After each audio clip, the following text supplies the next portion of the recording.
Você já se perguntou por que uma pessoa que enaltece tanto o Exército tenha passado para a reforma na condição de capitão, um dos mais baixos degraus do oficialato? Talvez você não saiba, mas o capitão Bolsonaro foi expulso da Escola Superior de Aperfeiçoamento de Oficiais, a ESAL, em 1987 e, quase ao mesmo tempo, iniciou sua carreira política. Não é difícil encontrar essas informações, pois elas estão disponíveis em vários dos periódicos nacionais. Há um documento oficial no Centro de Inteligência do Exército que se refere a esse período. Ele inicia dizendo que Bolsonaro foi punido com 15 dias de prisão por ter publicado na revista Veja, sem autorização dos seus superiores, um artigo em que ele discorria sobre a política de remuneração em vigor àquele momento. Eu acredito que, para quem não está familiarizado com a hierarquia militar, seja difícil entender a gravidade desse ato de insubordinação. Na sequência, o mesmo documento se refere a uma outra reportagem publicada na mesma revista Veja, cujo título é Por Bombas nos Quartéis, um Plano na ESAL, a tal Escola Superior de Aperfeiçoamento de Oficiais.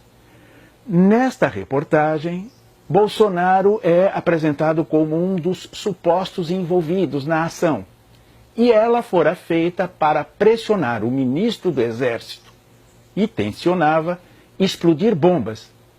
Isso mesmo, explodir bombas em vários locais, entre os quais a adutora de Guandu, que faz o serviço de abastecimento de água do Rio de Janeiro.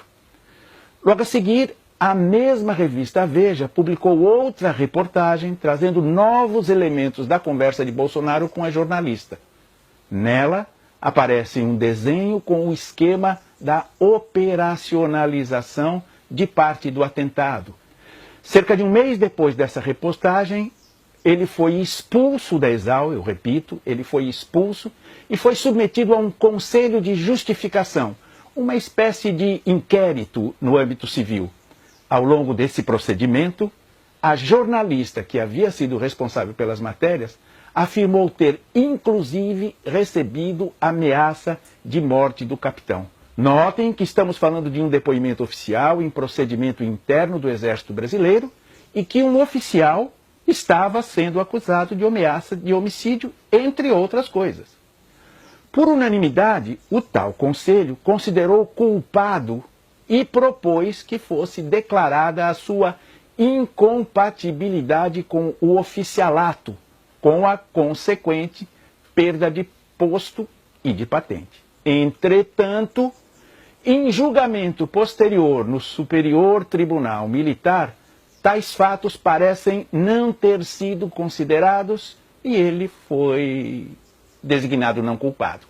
Logo a seguir, aproveitando a visibilidade que o episódio lhe proporcionara, depois de manifestar junto a ex-colegas da ESAL sua intenção de continuar se pronunciando publicamente a respeito do Exército, ele lançou sua candidatura vitoriosa à Câmara Municipal do Rio de Janeiro, sendo empossado lá a seguir. Empossado, ele passou para a reserva.